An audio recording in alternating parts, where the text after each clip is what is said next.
Modern samurai and Renaissance men share many important similarities and some key differences. To those who don't know, I'll define a Renaissance man. A Renaissance man is described as a man that can do all things if he has the will to. This idea places man at the center of the universe, with limitless capacity for development, and further follows the notion that men should embrace all knowledge and develop their own abilities as much as possible. Some famous Renaissance men include Leonardo da Vinci, Isaac Newton, and Thomas Jefferson. These people are known for their expertise in art, science, math, politics, music, philosophy, engineering, astronomy, physics, biology, architecture. You get the idea? The list is endless. They weren't the singular, one-dimensional individuals that are so popular nowadays. People like the Elon Musks or LeBron James of the world. People with really only one well-defined skill set. No, Renaissance men are well-versed in a variety of topics and allow their creativity and skill to flow between each domain. Renaissance men are able to apply learning from different disciplines to their life in unique ways. They are resultantly able to improve every aspect of themselves. Instead of an external goal, Renaissance men are motivated by an internal drive and passion for self-improvement.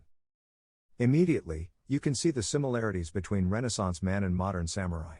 They both emphasize certain traits: open-mindedness to new perspectives, willingness to learn, desire for improvement, breadth of knowledge, and much more. Most importantly, they're both centered around themselves. They both place their own growth as the ultimate goal.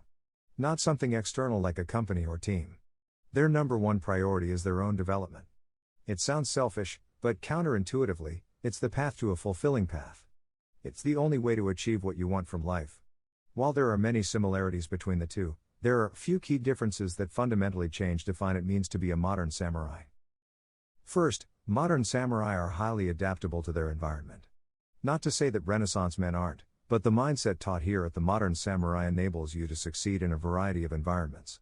It teaches you how to handle different situations, while maintaining your goals throughout. Ultimately, it's the mindset you have that will determine your success in any endeavor. Modern samurai know this, and it's why they can achieve their goals in any environment. Secondly, modern samurai are focused on their long-term vision. Modern samurai are always thinking about the end game. What the image of their future selves looks like. From this visual, they derive the actions they need to take today.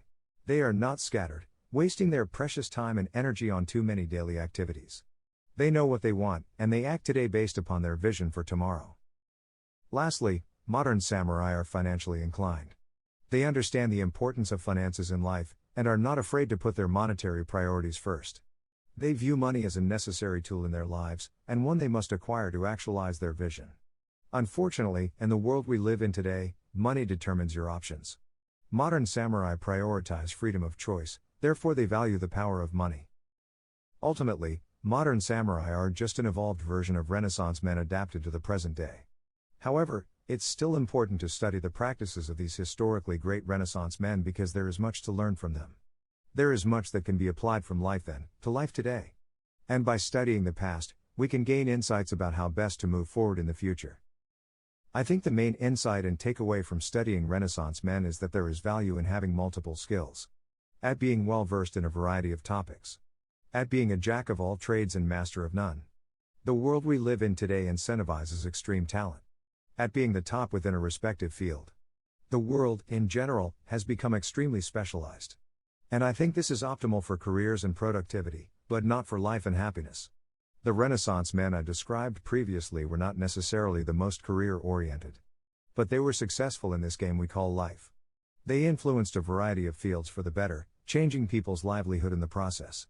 But most importantly, they found inner peace and success.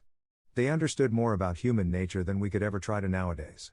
They developed an inner sense of spirituality that stays with them through death. This is something that couldn't have been done had they just been focusing on one specialization. This is what I'm getting at. The modern-day ideology of devoting all your time to one craft is fundamentally flawed. Yes, it increases economic output. It's better for capitalism.